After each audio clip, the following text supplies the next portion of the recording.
It's time for Miller and Williams on Iowa Everywhere. Presented by Prairie Meadows Racetrack and Casino. This is Iowa Everywhere.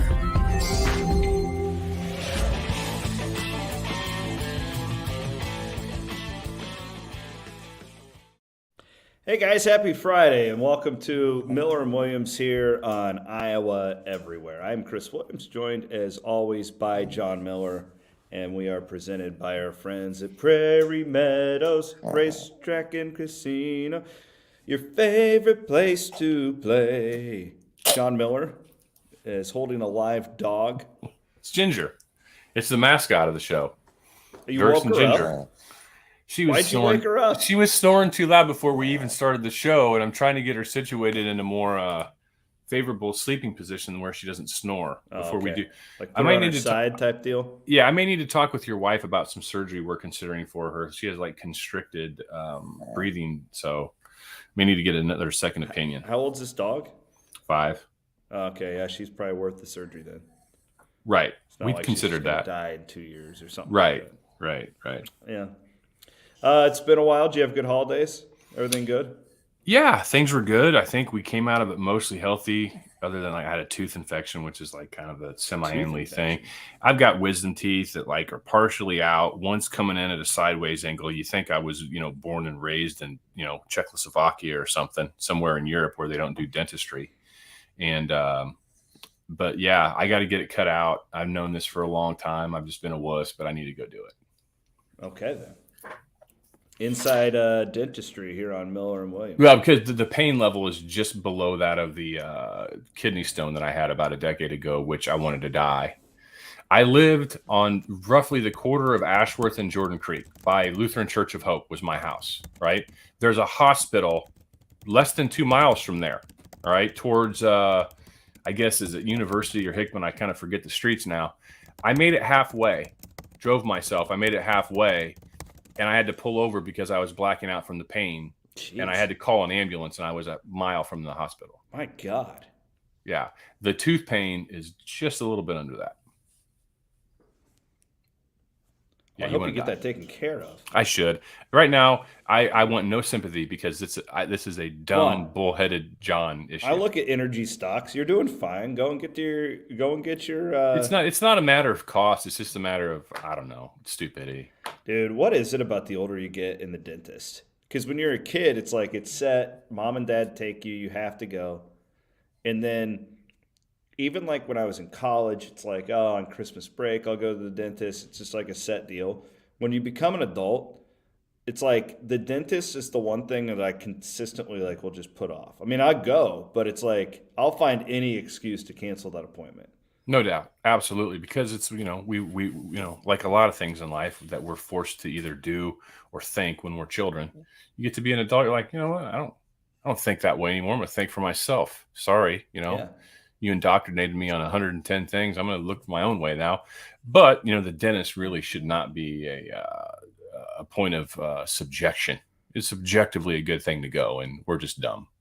It's actually the wife would tell you, bringing up your dog, like one of the number one things for like dog health teeth. Over the course of their life is the teeth because of all the bacteria and stuff that just will grow there, and it causes all sorts of other health problems. My wife's like she's not board certified, but she's one of the best like dental surgeons in Iowa. Canine tooth extractor. Yeah. Yeah. Ginger just lost 4 of them a couple weeks ago. Yeah. So she learned. My wife was like her mentor at the start of her career is like one of the top dental surgeons in like the country. So that's pretty cool. That's the only reason I know a lot about this is because she would come home and just talk about this. You don't have to give an explanation for the breadth of knowledge that you have. I certainly don't. Dude, well, I read it online. Like we vacation, like when we go on vacation with friends, it's all veterinarians. Oh wow, that must be just somebody I'm oftentimes the only one there who's not a veterinarian because there's a lot of husband-wife veterinarian combos and stuff. And they look down at you secretly. But the bonus is you had an unlimited access of supply to ivermectin during the pandemic. So the bonus is that I'm the only one who knows how to have fun, and I'm the life of the party. That's true. Hey, you gonna bring Chris? Great. The technicians and stuff. They love me at holiday parties. I bet. All right, round of shots. Let's go. Yeah. Line them up. Fireball. Chris, did you bring any of that Cody Road with you? Okay, we'll get to Iowa basketball last. I want to talk a little Jim Harbaugh. The Chris Beard stories is crazy. We touch on that, and then whatever else we dive into. Iowa basketball comes back from 21 down last night to beat Indiana. I was shocked at how flat they were. Not even flat. It looked like, John, in the first 10 minutes that they were not even trying on defense. Like Indiana was just getting wide open layups. Iowa snaps out of it. One of the best comebacks in the history of Iowa basketball. A lot of drama at the end of the game between the two coaches. Fran had a bunch of Fran moments. The Fran Con, we get that thing on Twitter. What level is he at? Is he at a 7 right now? Is he at a 6? Nonetheless, that's a good win. I felt like that was a season saver. If they go 0-4 and lose it in that fashion after coming back all the way back, man, and with their schedule, you got to go to Rutgers next. It's almost impossible to bounce back from an 0-5. Did that feel that way to you, season saver? Yeah, I think you had it right. I mean, I didn't watch but like 8 minutes of the Eastern Illinois game. Like I was doing something, didn't even know the game was on actually. And then my brother texted me, he's like, dude, are you watching this? I'm like, no. Then I looked at the score and it was like 61-55 with like 8 minutes left. I'm like, oh crap, I better tune in. And that was incredibly disappointing. And then the Penn State game was disappointing. The Nebraska game was disappointing. It's like these guys are dead. Yeah. And obviously, Chris Murray was out for significant chunks of what I just mentioned. But there's no excuse to lose to an Eastern Illinois. As we all know, it's one of the greatest, betting line upsets in the history of college basketball. Last night, didn't watch the start of the game. Brother and Barney texted me, hey, they're down 21. I'm like, good Lord. But I had just gotten home from doing some kid stuff, sit down, turn the TV on. Iowa was down 13 at that point. And all I saw for the rest of the game, like the last 30 minutes, was incredible effort, incredible energy. They're not a great defensive team. They're never going to be, but they actually, the press allowed them to be better on defense than they are in a half-court set. And Indiana didn't handle it well. The part of the game I watched, the last 3 quarters, Iowa had more energy than Indiana, and then they were able to execute better than Indiana. I'm not saying the execution was great, but then again, they averaged over 1.25 points per possession for the game, which is pretty incredible. Second half, that was probably closer to 1.3 to 1.4, which is phenomenal. So you know what? It's a great win. Season saver. If they wind up making the tournament, absolutely. Don't you agree, though, like if they lose last night, for sure, it's just hard to imagine a scenario where they bounce back on some. Like it's just, especially with Patrick being out. Like right. Yeah. I totally agree with you, no doubt. This win gives them a chance to make it to the tournament. Had they lost this, I don't think they would have had a chance. It was a second quadrant 1 win. The other one was the blowout win they had against Iowa State in Carver Hawkeye Arena, which seems like a billion years ago. But you look at this team, and obviously Patrick is a good player. I'm not going to say anything right now that I haven't said for 3 years. He's a good player. I would love to have him in pickup games at the Y. But in offensive half-court sets, he's not a great player. He is phenomenal in transition when it's funk, when it's attack initiation. He can use his length. He can swoop to the rim. But in half-court sets, Patrick oftentimes dribbles without any purpose. One of the early rules of basketball, don't dribble unless you have a purpose. If you know and also don't leave your feet without knowing what you're going to do.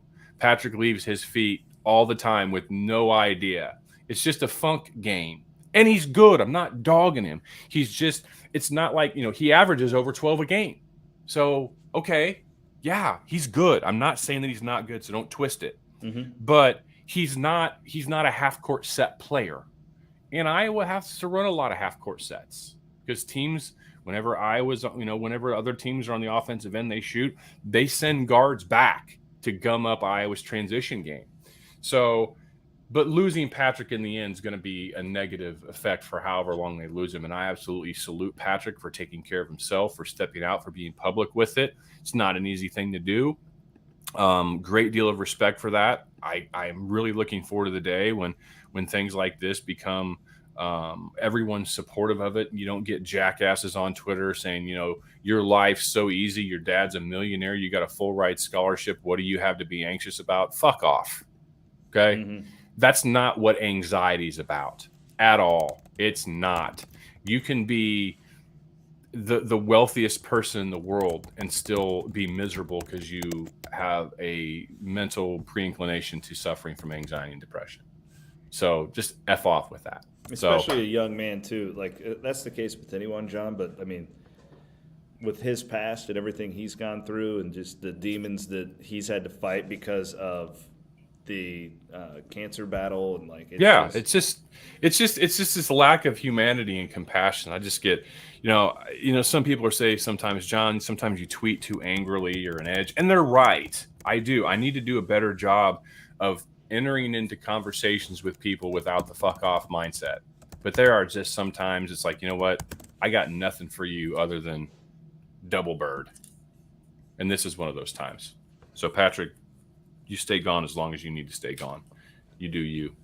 So I hope they make the tournament. Comes back and he may be a brand new player too. I mean, if he's getting the right type of treatment or what, I don't know. All this stuff's different, right? Like some people really need to talk and do therapy. Some people need meds adjusted. Like it's just different for everybody. But hopefully it's like a mental break that he needs and he can come back. What was he, like 5 for 30 in the 2 games prior to? Clearly if you watch him, he's clearly thinking too much out there and not reacting and not just playing basketball. It's a ton of pressure and he's on social media and he's a target. And it's like, honestly, if Patrick McCaffrey never plays basketball again, and that means that Patrick McCaffrey is going to live a mentally more sound life, maybe basketball is the anxiety. I don't know Patrick, but maybe it's a considerable contributor to it. And if he never plays basketball again and that leads to Patrick McCaffrey having the best life he can live, I hope he never touches a basketball again.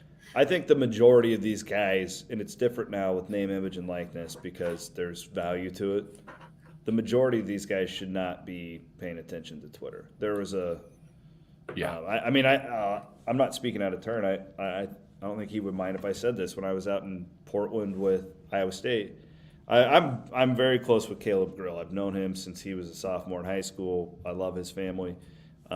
He started the season off, couldn't make a shot, and was spending way too much time reading tweets. And I saw him. He deletes the app. He goes out and scores 30 against North Carolina the next night. He's had 10 threes in the first 2 Big 12 games. And, I think a lot of guys, they need to do that. And, especially if you're Patrick McCaffrey, I think. Because I think Connor kind of breeds off of the, tough guy. He runs over to the Indiana bench and all. I don't think Patrick just genuinely has that type of personality from what I've gathered. But he's still going to get targeted because his dad is the coach, like you said, right? That may have nothing to do with any of this, but he probably – gets a lot more shit than no doubt Joe Toussaint did or whoever, right? So there's no doubt. People, the thing that I find that the human species is most jealous of is the success of other people. Mm-hmm. And success is defined in many different ways, and maybe in this way is like, oh, you're a rich kid's son, F you, my life's harder than yours, so I'm going to be a dickhead to you. That happens all the time because people can't handle other people being successful because they think it's not fair. And like I tell my girls all the time when they say things like it's not fair to me, I'm like, you know what? I don't see any cotton candy or elephant ears around here, so let's get this fair talk out of the freaking arena.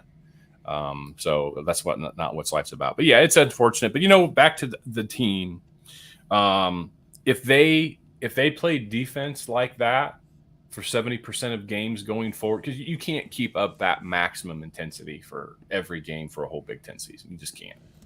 But if they can play defense with a committed purpose, they've got a chance to make the tournament. Right now, I'd still wager that they won't make the NCAA tournament.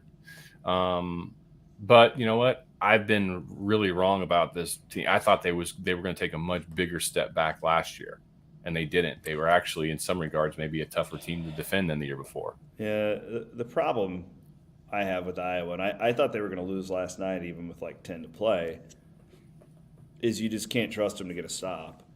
And they're not like this elite level offensive team that they have been. You know, that would be my worry. They're good offensively. Like they're a good. They're not top 5 this year, and they need to be top 50, 5. They're not top 5. Yeah, and if you're top 50 and that defense is still the draggedy old defense that you always have, you're done. You're done. But you know what's great? My brother sent me a text a couple days ago. They're 15 right now. Are they okay? Yeah. Sent me a text the other day like, hey, you know, Iowa's like a 1-point favorite or something like that going into that game. Or maybe Indiana. One of the teams was a 1-point favorite. Iowa was. And I'm like, what? Oh my gosh, lay it all on Indiana.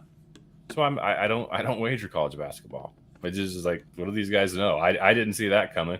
And that I think might have been even before the Patrick news. Like, what? What? And then they go and do that. And they're down 21 and they win. It was a fun game to watch. I'm glad I didn't watch the first, hole they dug in because I would have turned it off and probably not come back. But yeah. The Fran stuff, do you have any reaction at all to that anymore? It's just like old man set in his ways. And I say that by a coaching standard. He's been there forever. Right. My biggest play last night. My biggest complaint against Fran, and I've said this on the radio before, I've said it on podcasts before, is just his inability seemingly to control his temper. It's a bad look. It's more just a bad PR hit. But I think he's actually gotten a lot better the last 3 years, frankly. I do too. Yeah. I don't know what created this situation last night. I wasn't there. I didn't hear it. I know that Fran's players, even after they're gone, almost all of them would take a bullet for him. Not uncommon for players to love their coach because of the father, the paternal type of relationship that can develop. But I don't know, man. It's competition. And in my family, there's a 70% chance that if we sit down to play a game of Boulder Dash, it's going to end with harsh words and feelings. Between my wife, my 2 daughters, we are all hyper competitive. It's just a part of it. So my daughter, they got a Bluey game. Bluey scavenger hunt. I know who Bluey is. They got this game for Christmas. And no matter what, the ending is rigged where you all win and lose together. Oh, she must hate that. She's only 3. So she thinks it's pretty – because you're trying to fill up the toy box. And you have to do this scavenger hunt to get it. And it's all everybody's a winner, and we all win together at the end of the game. That sounds like a bunch of left-leaning bullcrap that you're feeding your kid. Yeah, there's the old Jon Miller. I just threw the bait out into the water, sprinkled some blood all over the catfish bait, and just threw it on out there. Damn liberals. Okay, let's go to Harbaugh. Loses to TCU in the college football playoff. Now reports of accusation of a level 1 violation, a bunch of level 2 violations. Meanwhile, he's been rumored with all these NFL jobs. The level 1 violation appears to be, John, from what I've been able to gather, is lying to NCAA investigators.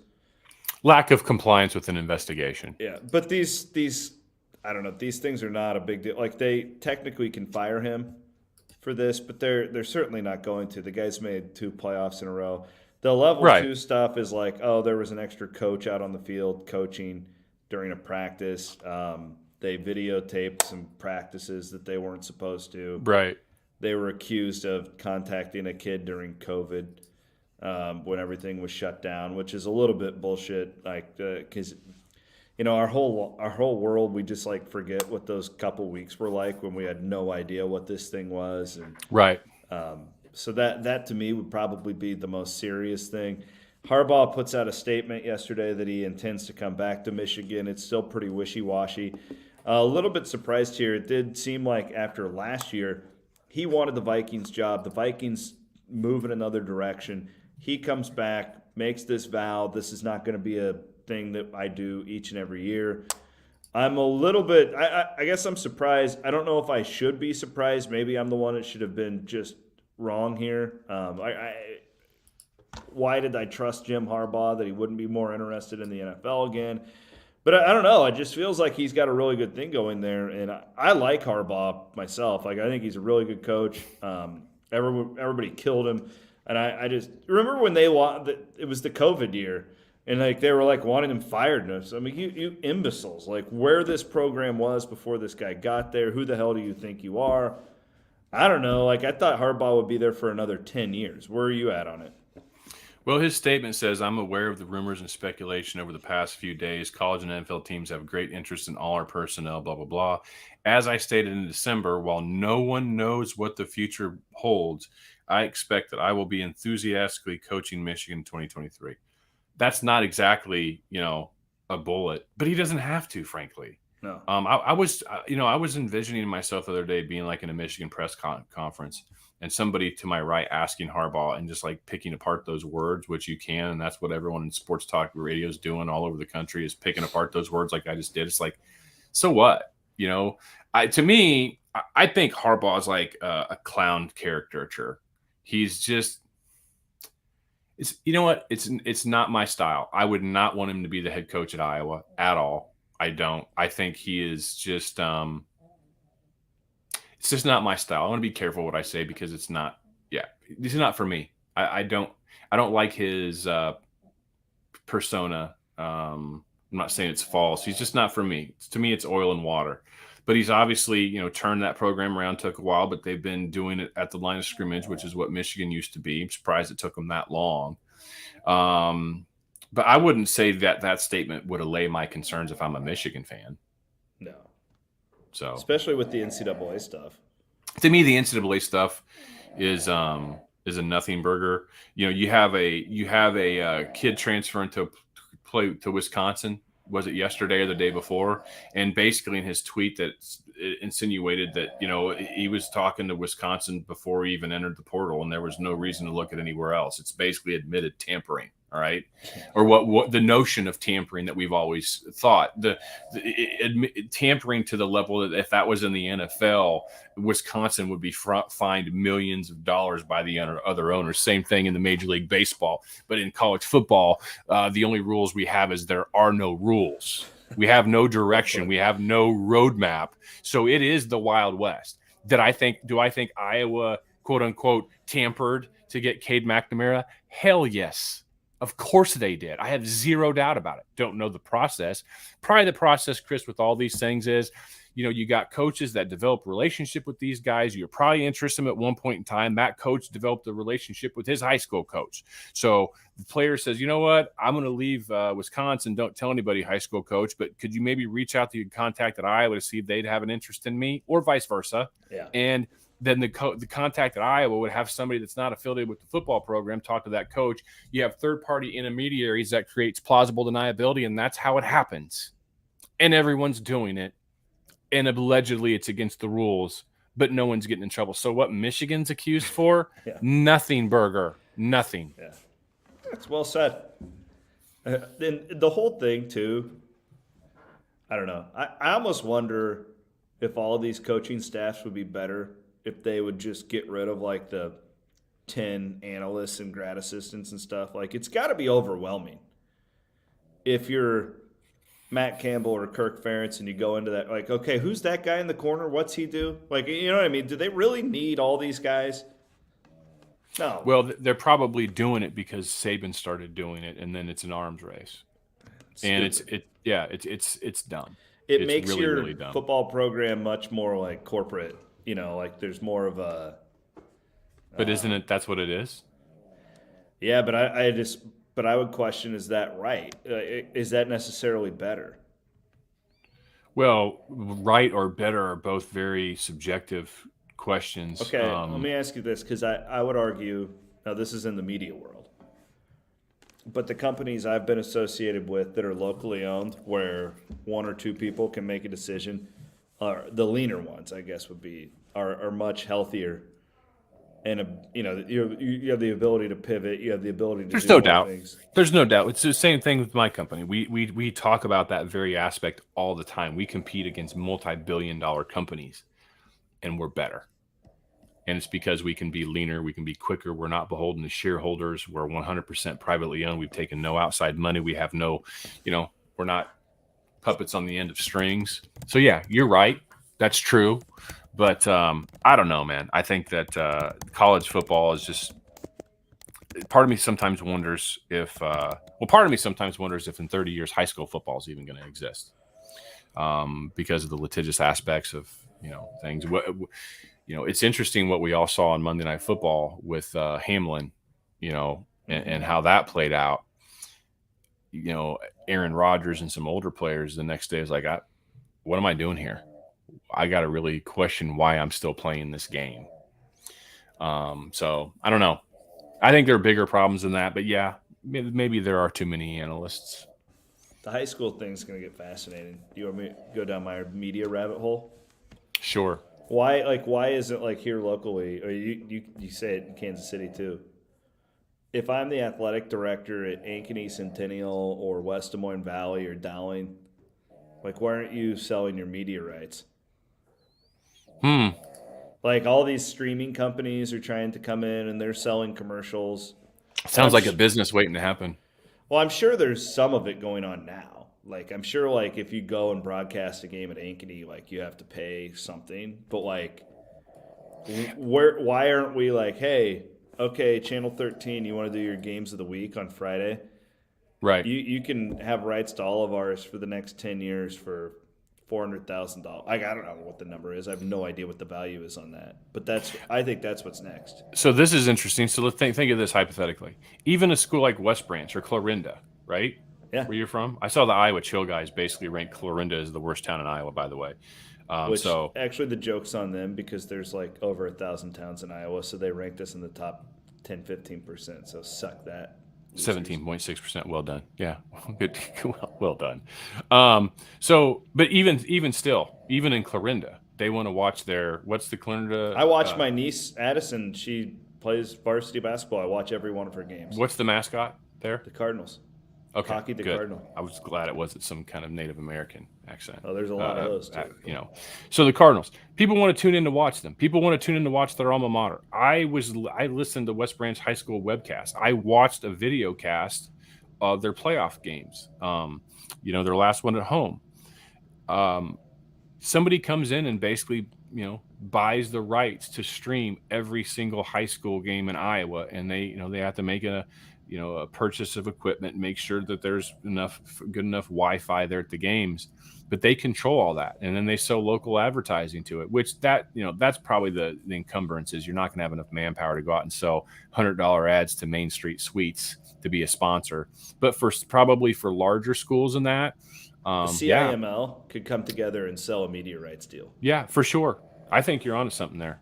Matter of fact, I think Seven. I don't want any piece of this. Okay. Because then, what's to stop? Like, the next Harrison Barnes at Ames High.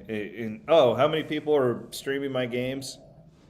Well, and he wants a cut of it, right? Yeah. But that's not illegal anymore. I know. I know it's not. But I'm just saying, there's a lot that. Why are you trying to limit someone's ability to generate revenue? I'm not trying to limit anything. I'm saying like I don't want any part of it because I could see all these like things popping up out of nowhere that I haven't even thought of yet. I don't want to do this. This is way too high stress. It seems rather cumbersome. Yeah, I don't know how legal. I like the idea though. Well, I mean, think about it. Like Caden Proctor and then the Samu kid from Southeast Polk played That's two D1 guys on Southeast Polk. Like if those games like are broadcast on the Central Iowa Sports Network and 1,000 people tune in, and that Central Iowa Sports Network, let's say, has monetized this to make $1,500 on this game. I'm just saying, like everything we've been doing in college for the last 20 years could trickle down to some extent. There's no doubt. Just like everything in the NFL is trickling up from high school football over the last 20 years. Yeah. Empty backfields, shotgun quarterbacks, dual threats. High school is where that was really pervasive. Then it came college quarterbacks.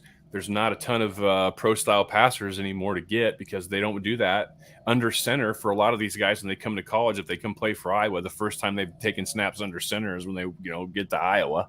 And then the NFL, you're starting to see the hybrid quarterback, the changeover. So you're right. You mentioned Caden Proctor. This is a little aside. I saw something the other day for those people watching. It's basically from a 247 site. It was an image they said, and this is a quote from Caden Proctor. When these stories come out, I hope they understand that it wasn't about the NIL money, meaning his decision to choose Alabama over Iowa, because I'm not getting as much money as Iowa would have paid me. And okay, good for you. If I would have been in Caden Proctor's, camp world, I would have had him evaluate all the revenue opportunities. I don't know that you can go wrong choosing Alabama over Iowa if you're at any position, including offensive line. Both programs have a rich history of putting players in the league and those players making a lot of money. So I just found that to be interesting. Well, and I would also make the point that he could transfer to Iowa tomorrow if he wants. He could, but, a lot of asshole fans probably, have made him hate Iowa Hawkeyes. Oh, yeah, I don't think their that behavior will happen now. Right. Because people don't think about that. They just usually want to when get guys the lulz. Transfer, they go closer to home. For sure, no doubt. Maybe he becomes a Cyclone if Campbell's still there. It's very possible. They did recruit him, but no, and I'm not surprised by that, knowing what I know about NIL, that Iowa would offer. Iowa has to offer more than Alabama to get that type of a player. For sure. But one of the comments that he also made on signing day was, "Hey, I get to go compete for national championships, blah blah blah, and have fun." And I'm sorry, Iowa, you don't have a big enough bag to overcome the lack of fun factor that your offense to this point has shown the world that it is. It's, hearing all this speculation about, Iowa's going to open some things up next year. Cade McNamara feeding into that speculation, this, that, and the other. Probably had to, sell Seth Anderson on that a little bit as well, the receiver that they got. You have to sell hope, and you sell hope via change. I'll believe it when I see it. I am not falling for that favorite, again. Yeah, no, nor should you. Remember who was the kid from Michigan, the Iowa kid who transferred to Iowa, Oliver Martin. And that was like the big thing. I mean, how many receivers have been like, oh, well, now it's going to change. Yeah, it's going to be different this time. Now we got this D2 kid coming in. Oh, yeah, well, this is it. We got McNamara, Tesla. D2 guy, ready to go. Yeah. They get a out of nowhere commit from a quarterback from Wisconsin. Things are really looking up. That must be real this time. Oh, by the way, they have potentially two All-American tight end candidates on the squad. So let's apply Occam's razor here, looking through a historical perspective. Are they more likely to go with a shit ton of 12 personnel, or is it going to be 11 all day and sometimes empty? I don't know. You decide. Don't pee on me and tell me it's raining, son. We still haven't got any news from Iowa either, so on the coordinators and whatnot. Maybe that's next week. Well, Brian Ferentz running off the field right at the end of that game. That ain't a good look. What do you mean? I didn't even see it. What you're talking about? The game was over. Down the really? tunnel. I didn't even see that. Interesting. Yeah. I think he came back out from what I heard, but and maybe that's nothing, but and yeah, Brian's taking a lot of heat, and I just think that it would be best if Brian has the opportunity to move on. He should move on. Here's my deal with Brian. Like, I actually have sympathy for a guy like that, like when he does the bowl press conference and he's sitting next to Phil Parker. I mean, he really isn't a lose. There's nothing he can say really that's good there that's going to, whet the appetite of fans for what they're looking for. I will say this. He has a hard time just answering a question without throwing some snarky shit at the beginning of the answer. That's the problem. That's where it just starts to look bad. He certainly is opinionated, and I'm never going to fault a coach for being opinionated. Probably does rub some people the wrong way. I think Brian knows a ton about football. Brian took the job of the offensive coordinator working for Kirk Ferentz. And that would be the prism with which I'd view the opportunity much more so than working for my dad. Because working for Kirk Ferentz as an offensive coordinator, the data is clear. You will do what he wants. And what he wants to do is stab your eyes out, boring and ineffective more than it is effective and interesting. Iowa's most interesting offensive attack, an interesting offensive game, maybe in the last 5 years, was their win against Ohio State at home, 55-24. And that game, the tight ends were on display, flexing for America to see. Both of them.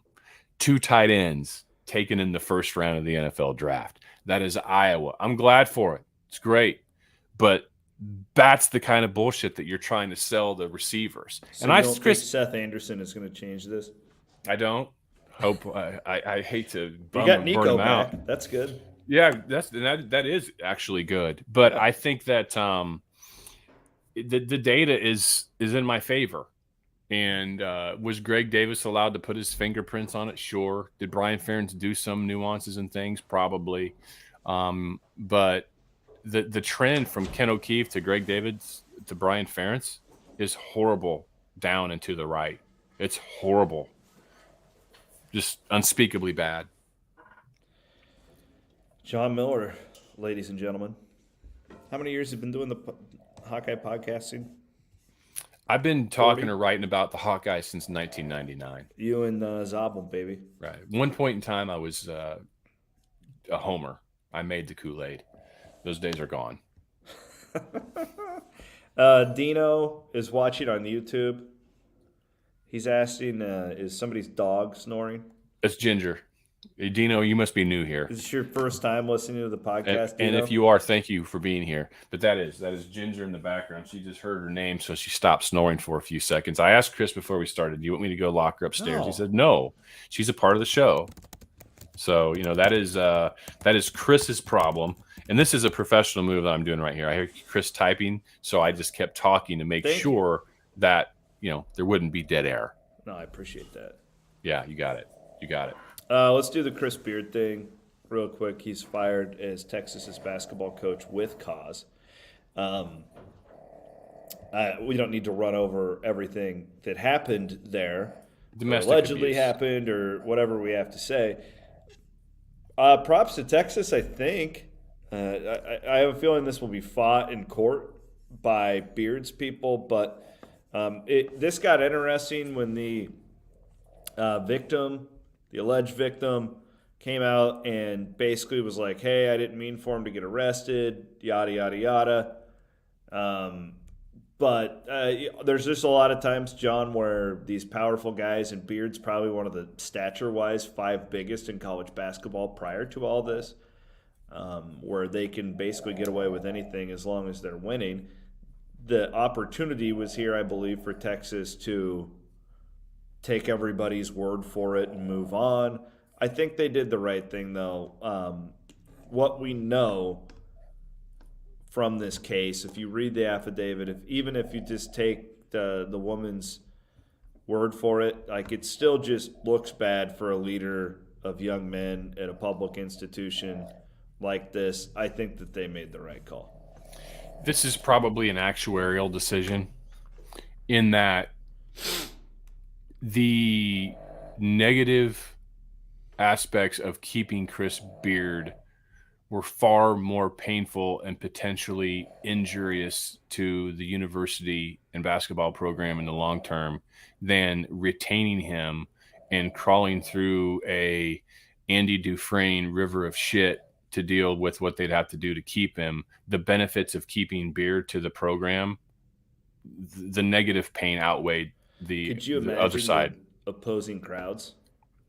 No, it would have been horrible. It would have been unfair to the players. Yeah.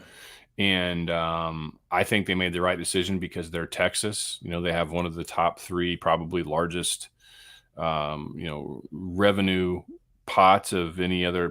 Texas A&M has all that, oil endowment, but I'm sure Texas is, certainly not crying for poor. Texas can go out and hire a top 5 coach again any day of the week. So I think they made the right move morally. Then they probably made the right business move as well. Yeah, and because they got him with cause, I think he had like a $35 million buyout. $21 million. Oh, is that what it was? Okay. Still a lot of scratch.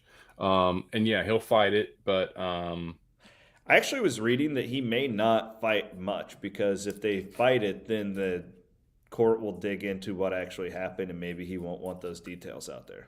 Yeah, maybe he'll like arrange a settlement for like a couple mil. I don't know. It's sad. It's upsetting, and yeah, sounds like Texas made the right move. All right, you got anything else? What are you up to this weekend? I got a lot of reading to do. I've had several people ask me, interestingly enough, when I say several, probably, I don't know, more than 20. Like, what are those books that you're reading? You and Williams have been talking about books. I know that I've said that I'm not going to read nonfiction, or I'm not going to read fiction this year. I'm taking a year off from fiction. I'm going to read nonfiction. Like, hey, can you send me a picture of your books? I'm like, I don't know if I really want to do that. But I'm like, so I'm not going to send a picture out, but I will tell people what I'm reading. You should get on, there's an app, Goodreads. Yeah, I know that one. Yeah, I like that. And you can like log your books. Yeah, that's like that's social cool. media for readers. So this is my goal for this year, hopefully for the next few months.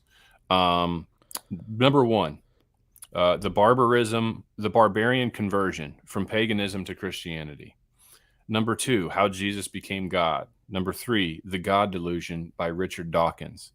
Number four, Sam Harris waking up. Number five, The Human Faces of God. Number six, God is Not Great by Christopher Hitchens. So I've got three of the four horsemen of atheism in America whose books I'm going to read.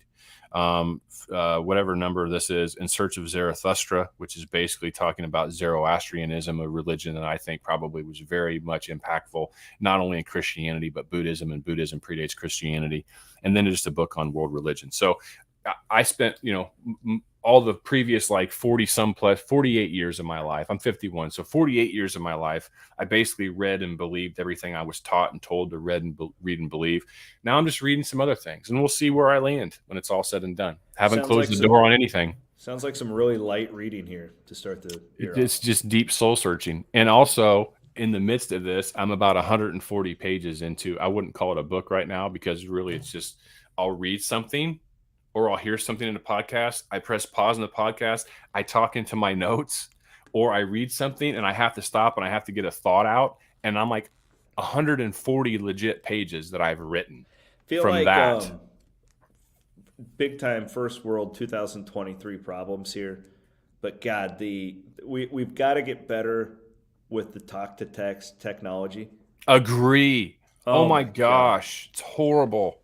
And Apple's is way worse than Android. Is it really? I've never used an Android. So it's really freaking bad. But yeah, I want to use that technology so bad, but it's so painful to use. It is because then you got to go edit it, and by the time you're done editing it, you should have just typed it. But you know what I'm doing? I sometimes will send you like the longest text you ever received, and like, hey, I just wrote like you send me like 1,000-word text. Yes, I do. I copy and like, paste. John, I can't respond to this right now. Yes. Right. Well, I didn't ask you to. I just said. I'm glad.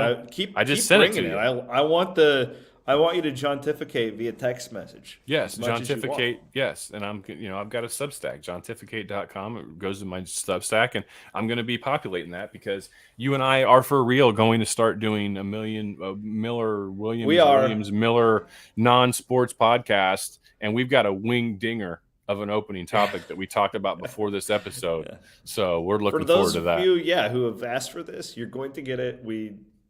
The problem with the quarter four of 22 is that we were launching this new company and just everything. We're going to schedule it. We're going to actually do this. I promise. Yeah, I can't wait. It's going to be my most fun thing.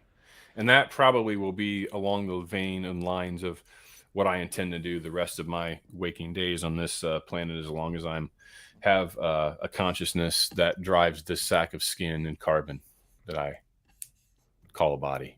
God bless you. All right. Enjoy enjoy reading this weekend, John. The Hawks are at Rutgers on Sunday. Iowa State. Thank you for reminding me. Iowa State's got a tough one too. That they're 2-0, but man, that TCU team. I can't imagine you probably stayed up to watch them play Baylor the other night, but that TCU team is rolling right now. I think are they healthy again? Yeah, they're good. Well, they're really, really. I think that team. I truly think that they could win the Big 12. Yeah, and Iowa played them when they were like down 1 or 2 guys. Yeah, They were a shell of what they are now. Speaking of the Big 12, I mean, if anybody emerges from the Big 12 like 4 games over 500, just crown them. It's brutal, isn't it? Have you ever seen anything like it? No. Is the Big 12 tournament in Kansas City again this year? Yeah. Yeah, I actually booked my hotel yesterday. You know, stay with me. Well, I think that the kids are coming this year. They're gonna go down on like Thursday, so I got a hotel with a pool. So maybe your girls could come and play with my girls in the pool. Mary might. Grace, you know, who knows? You know, I just want to hang out with Gracie because, like, speaking of that, I feel like me and Gracie could have a pretty deep talk. You would love Grace. I wish everyone in the world could know Grace Miller because you'd be a better human for it. After can I call her Gracie, or will that creep her out? Let's go. If I walked into your house and I was like, "Hey, it's little Gracie," she would know because I would say, "This is my friend Chris Williams from Iowa. I pretty much helped get him every job he's ever had." And not really, just kidding. That's like an old douchebag thing that somebody used to say to me. And she would be okay with it because she knows, you know, there and then she was little Gracie.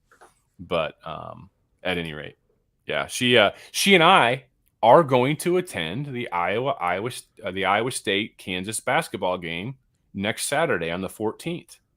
Like I told you that we're not allowed to wear any Iowa State gear, unfortunately. So, but you know, we're going to be there. Are you going to be there? No, I don't think I'm going to come down. Okay. It's possible that I'll have a last minute deal to go down and cover the game, but I doubt I will at this point. Okay. I think my wife works next weekend, so that will be a cover it from home with the Munchkins in the background. I don't know what the Chancellor's Box entails from a seating standpoint, but that's where we're sitting. So how do you get to the Chancellor's Box? Is it because of your ultra liberal thoughts now? Like you're getting welcomed in by the big universities? Is that what's going on here? No. It has nothing to do with politics. I'm not going to say how that happened. I want to keep the identity of the person. You got some propane deals going on in the Chancellor's Box? Potentially. Hank Hill? Or maybe not. Good for you. Just know that I'll be there. For Iowa State. We know that. You're a closet. Silently, I will. I may outwardly be wearing a Jayhawk shirt, and I may outwardly cheer for Kansas, but I don't. Listen. I don't have any allegiances or loyalties to that place. I went there. The last time I was there was in the late '90s. Rafe LaFrentz was playing there, and he was shooting a free throw, and it was dead quiet. Was that when Iowa played them? No, different game. And I was in the nosebleeds. And I had to do it. Because I was like in my late 20s and I still thought that was funny, something to do this. I went, it's dead quiet now when he's shooting a free throw in Allen Fieldhouse. And I go, traitor! And people looked around at me. They didn't know what I was referring. It was an inside joke. That's why I knew I wouldn't get pummeled. So I did that. That's a claim to fame for me. The last time I was in Allen Fieldhouse, it was the Ben McLemore bank shot. And in overtime, I was with Dave Zavolinsky and Chris Hassel, and we were in the front row. We were not covering the game. We were there as fans. This was before Hassel moved to ESPN. It was like our going-away party for Hassel. We had a driver and everything. And Dave Zavolinsky did the legendary Screaming Eagle scream. Dave can do this deal where he sounds like a 5-year-old girl screaming with the energy and loudness of a 30-year-old man. And the Kansas player missed the free throw, and everybody from Fred Hoiberg to Bill Self looked over at us and was like, oh my God, what the hell was that? And it was Dave Zavolinsky. Oh, that's great. That's fantastic. We were in the front row behind Iowa State's bench. Like, Royce White's like peering over at him, like it. What was Fred's look like? Stop that, or I think Fred had this like little smirk, like, oh my God, but it worked. Like he missed the shot in Iowa State. But I think everybody was like kind of embarrassed, but also like, oh my God, that was hilarious, and it worked. And then you had like an angry Bill Self. It was one of the most awkward moments of my life. Well, probably because you got those seats with a relationship to the coaching staff. Correct. Right. And Bill knows that too, because you don't get those seats. Because those seats, in Allen Fieldhouse. Yes. So Bill's probably like, really? I mean, if you're up in the cheap seats, I get it. But really, Fred, Can you come get your boy over here? I'm pretty sure the current head coach is who gave us those seats. I assumed that, but I didn't want to out. No, I'm just trying to think of because that was a long time ago. What a deal! They still. I wouldn't be shocked if next week Keith Murphy played it on KXNO because he still will play the Screaming Eagles. The sound? Yeah, from the DVR. It was so evident when you were watching that game, that this man-child is doing this panic. That game's got to be on TV, on YouTube somewhere, is it not? Yeah, somebody will probably send it to us. Somebody send it to Chris, and Chris can send it to me, and all that sort of fun stuff. All right, enjoy your weekend. You too, about bud. Atheism. Appreciate all of you guys. It's more than just that. It's about faith. I'm looking at all aspects of faith. If you're here in Central Iowa, get on out and support our friends at Prairie Meadows Racetrack and Casino. Your favorite place to play. Have a great weekend. Oh, wait, real quick. I've got a podcast coming up this weekend with Mike Palm. We're going to do a betting preview for the national championship game. Very nice. So stay tuned for that as well. Thanks for listening. Take care, guys.